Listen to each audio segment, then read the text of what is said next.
Of all the pests and diseases endemic to Australia, one of the greatest biosecurity threats to vineyards is grape Phylloxera. This tiny insect destroys grapevines by feeding on its roots. Once vines are infected, they will usually die within 6 years.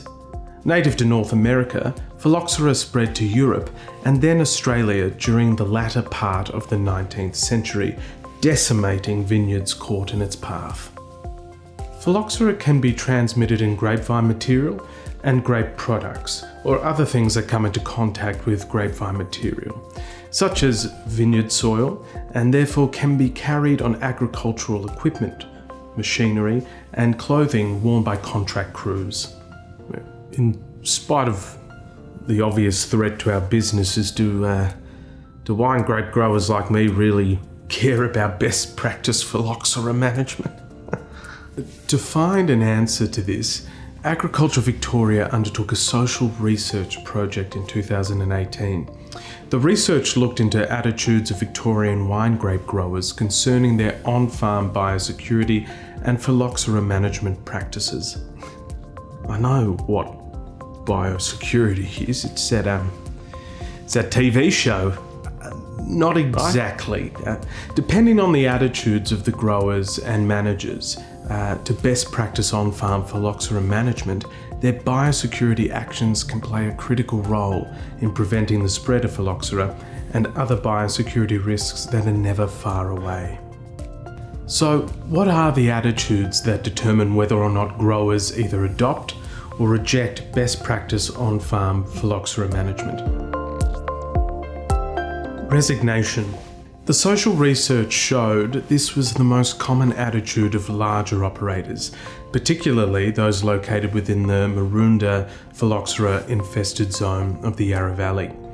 Many growers from the Yarra Valley region who participated in the research believed there was little they could do to stop the spread of Phylloxera, despite most, if not all, implementing best practice. Listen, most of us believe that best practice biosecurity strategies are worthwhile doing to prevent the spread of Phylloxera. But let's be realistic. Now, I'll bet you London to a brick that the insect will spread due to circumstances growers like me find almost impossible to control. You know, we can't always be sure about hygiene standards when you've got a heap of movement of crews and machinery between properties. There are a lot of time and cost pressures on us, especially at harvest. He's got a point. For many growers, other issues like making a profit had shifted the focus away from best practice Phylloxera management. According to the McKenna report, profitability is the most fundamental issue impacting the majority of businesses in the Victorian wine industry. Growers are regarded as the most vulnerable in the industry in terms of profitability. Complacency. The research showed how several growers believed they were somehow immune to Phylloxera infesting their properties. Chill out. I'm growing my grapes on sandy soils. I have my own harvesting equipment. I don't let anyone come onto the property unless I know about it. And I've been using the same contract crew for years. Besides, I reckon I'm safe because my property is located in a Phylloxera exclusion zone. Yeah, I'm pretty satisfied that I've done enough. No worries, mate. Indifference. There were many commercial growers in the King Valley, Rutherglen, Sunraysia and Yarra Valley regions who believed that Phylloxera was a non-issue. If you want to beat the threat of Phylloxera, just replant on resistant rootstocks. Best practice biosecurity. I've got other things to worry about, you know. Have you heard about climate change? Looked out the window recently? Where's the rain they promised? Resignation, complacency and indifference. These attitudes commonly translated into on-farm biosecurity practices or behaviours that were inconsistently applied across the state. Many growers were thorough with their on-farm practices, but some weren't. The results of the social research also hinted at something else happening invisibly in the background, something which might go some way to explaining the cause of these inconsistent practices. The management of Phylloxera movement can be likened to a complex system. Changing attitudes and growers' behaviours asks us to understand this complexity. What's a complex system? Sounds complicated. Let's not mix up these two terms. In a complicated situation, at least one clear answer exists. In a complex setting, however, straightforward answers can't be easily found. Before we go on, let's look at some background into this topic. Let's use the analogy of a sports car and a rainforest. Sports cars are complicated machines, but an expert mechanic with a set of instructions can take one part and reassemble it without changing a thing. The car is static, and the whole is the sum of its parts. The rainforest, on the other hand, is in constant flux. Species become extinct, new species appear, weather patterns change. The whole is far more than the sum of its parts. What this is saying is, a complex system is more like an elaborate web, rather than a straightforward assembly line of sports car. According to the Sinefin framework for complex problem solving developed by David J. Snowden in 1999, a complex system involves large numbers of interacting elements. The system is dynamic, the whole is greater than the sum of its parts. Clear solutions can't be imposed, rather they must arise from the circumstances at hand. That means we can't easily forecast or predict what will happen. The Sinefin framework asks us to accept that every complex situation is different and requires a unique approach to decision making. According to Snowden, many environmental situations fall into the complex category of problem solving. Let's see if this model for problem solving could apply to best practice Phylloxera management. In 2016, an analysis was undertaken by Agriculture Victoria to identify the potential risk pathways for the spread of Phylloxera between properties within the Phylloxera infested zone of the Yarra Valley. The analysis identified 23 risk pathways for the movement of Phylloxera onto a vineyard. These included machinery, people, feral animals, and tourists.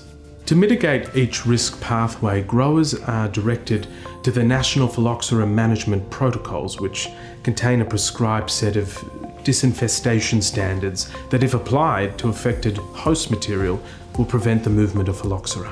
A set of instructions. Here they are.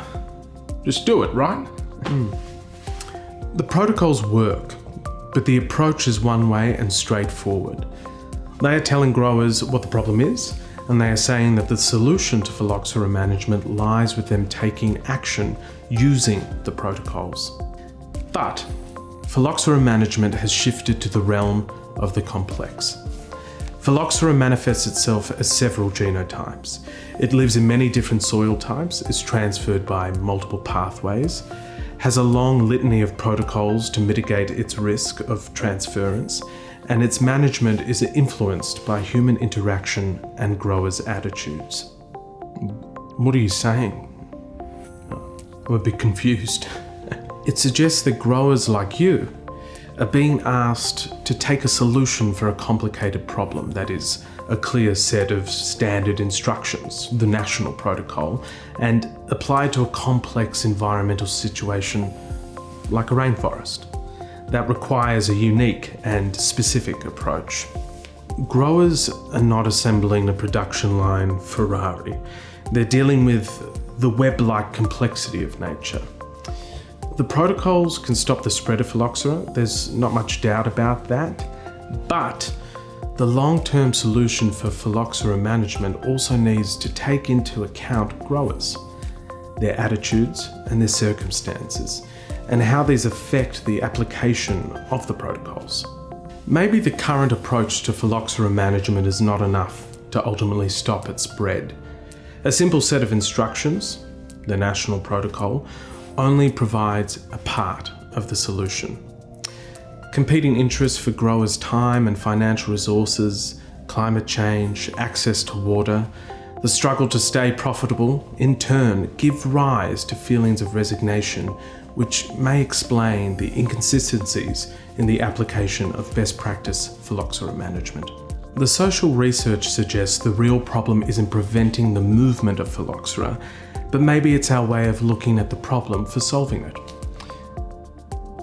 Do growers care about containing the spread of phylloxera or biosecurity? We do. We really do care. But the list of problems we often face on a daily basis can mean that phylloxera management falls off the radar a little. Now, I do my best with the resources I've got and I hope that's enough. The social research suggests we need a better suite of tools to help growers, both commercial and non-commercial, better manage a complex biosecurity system for the containment of phylloxera. Phylloxera has been contained to northeastern Victoria and the Yarra Valley, so let's keep it there. The social research tells us it's time we look at preventing the future movement of phylloxera through a wider lens. Thanks for listening. Hello, and thank you for watching this summary of the social research findings into the attitudes displayed by Victorian wine grape growers to good practice biosecurity measures on farm. The social research is a key component of the Tackling Phylloxera program, a Victorian government initiative that is taking a holistic approach to the long-term management of phylloxera. The social research was conducted with many growers across Victoria.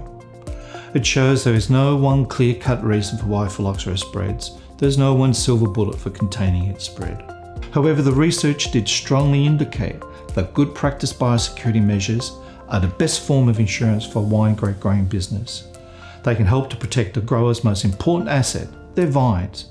At the same time, good practice biosecurity can help to enhance a grape grower's reputation in the business. When a grower arrives at that fork in the road, that point where they need to evaluate their business management planning, research shows good practice biosecurity standards can deliver a competitive edge in tough trading markets, both in Australia and internationally. When considering your biosecurity decisions, a good practice management strategy can not only minimise the risk of phylloxera spreading, but can also facilitate trade by demonstrating a grower's commitment to best practice hygiene standards on their property. For every task that has a biosecurity implication, growers can prepare themselves using important information developed by their own industry that's found in the National Phylloxera Management Protocol on how you can secure your farm and secure your future against the spread of phylloxera. Through the Tackling Phylloxera program, Agriculture Victoria is putting in place a long-term plan for phylloxera containment involving new diagnostic tools and online information resources that will help growers stop the spread of phylloxera and enhance Victoria's reputation as a preferred supplier of wine grapes, which will contribute to growth and employment in rural and regional communities. Thank you for watching. For more information, go to agriculture.vic.gov.au/tackling phylloxera.